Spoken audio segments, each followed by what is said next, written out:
はい、こんにちは、こんばんは、はるです。ということで、今回なんですけども、キャラバンの DIY 完成動画を上げてから1ヶ月ぐらい経ったんですけども、1ヶ月経っていろいろとアップデートされた場所があるので、そこを紹介していきます。で、前回のですね、完成したルームツアー、車内紹介の動画まだ見てない方は、そちらの方もぜひ見てください。それでは、追加で DIY した点を紹介していきます。はい、まずはこちらのバックドアですね。バックドアを開けると、よいしょ。はい、ということで、紹介していきます。まずはここです。これちょっと見てほしいんですけど、テーブルを収納するようなスペース作りました。一応外すと、テーブルがすぐ取り出せるっていう感じです。ここも空いてるので、いずれは何か収納できたりするスペースを作ろうかなと思ってます。こんな感じですぐに使い終わったら元に戻せてとても便利です。で、こういった収納スペースを作ることによって今までこのソファーの中に収納していた大きなものがソファーの下の収納から出るので、ここのスペースも増えてさらに他のものが収納できるといった感じになってます。あとは近くで見てほしいんですけど、ここです。この扉のところを外すとこんな感じでテーブルが出てくるように DIY しました。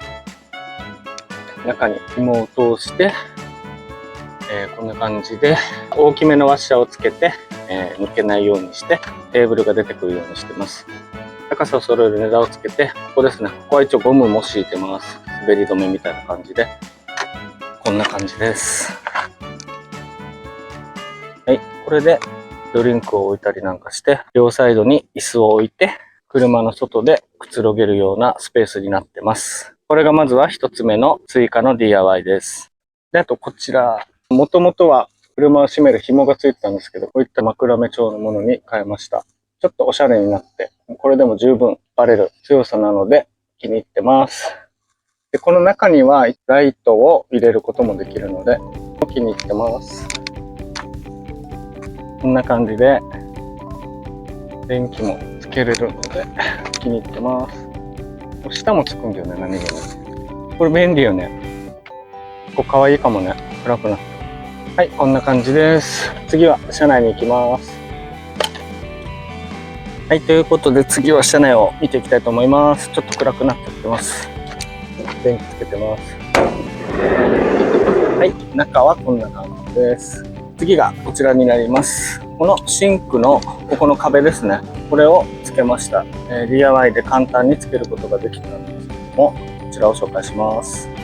はい、こちらなんですけども、この壁がどうしても作りたかったんですけど、最初後ろ全部壁で埋めようとしたんですけど、やっぱりこの助手席の下が車のメンテナンス口になるので、簡単に取り外せれるようにした方がいいなと思ったんですよ。この助手席の下にバッテリーとかエンジンのメンテナンスをする場所になっているので、なるべく簡易的に取り外したいなと思っていろいろ何かないかなと思ってたんですけど、こちらがですね、ダイソーで販売されているキャンプテーブル用のハンガーラックというものが500円で売られてて、本来の使い方とはちょっと違うんですけど、あとこれもダイソーで売ったワイヤーネット用の吊り下げフック。4個で100円なんですけど、こちらをつけて、で真ん中を適当な余ってる板があったので、寸法を測ってカットして塗装してっていう感じです。で、こういったアイアンステーのようなものをつけて、こちらを作りました。これハンドソープが入ってるんですけど、下にちょっと大きめの金具を設置してですね、ここでですね、ハンドソープが使えるようにしてます。これを作ってない時はこのハンドソープを収納してたので、使うたんびに出すっていうことだったので、とても快適に使用できます。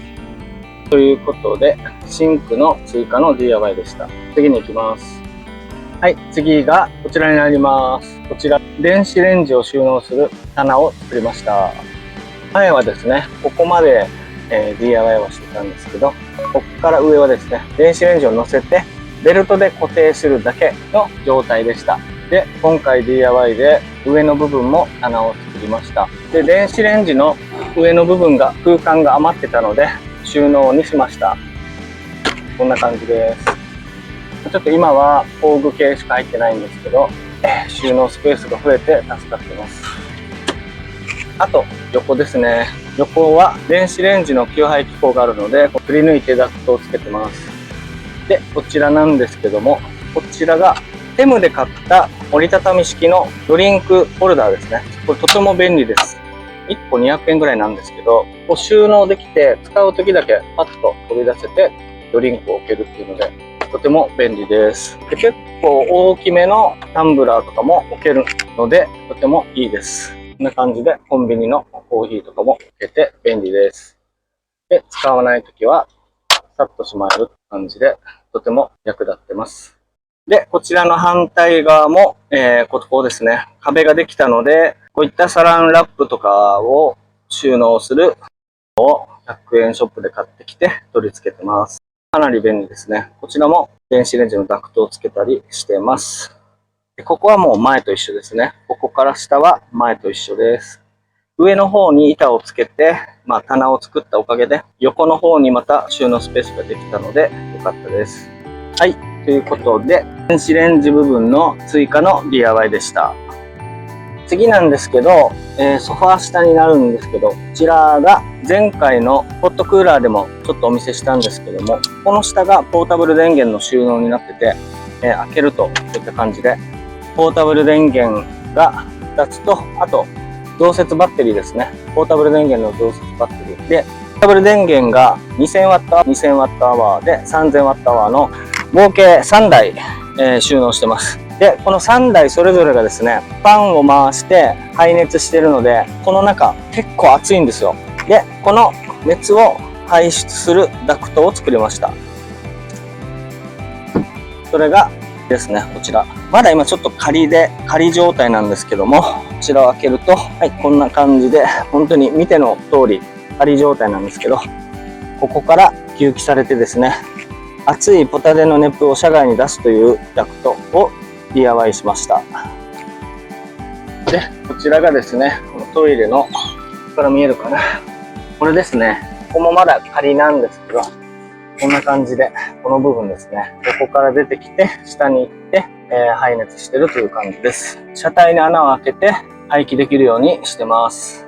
もう一点なんですが、車両紹介の時には説明してなかったんですけども、こちらですね、エコフローさんのオルタネータチャージャーも設置してます。このオルタネータチャージャーを購入した際に、これですね、エコフローさんのデルタ2マックスですね、一緒に購入してます。で、こんな感じでアプリも取得して、走行充電も可能になっています。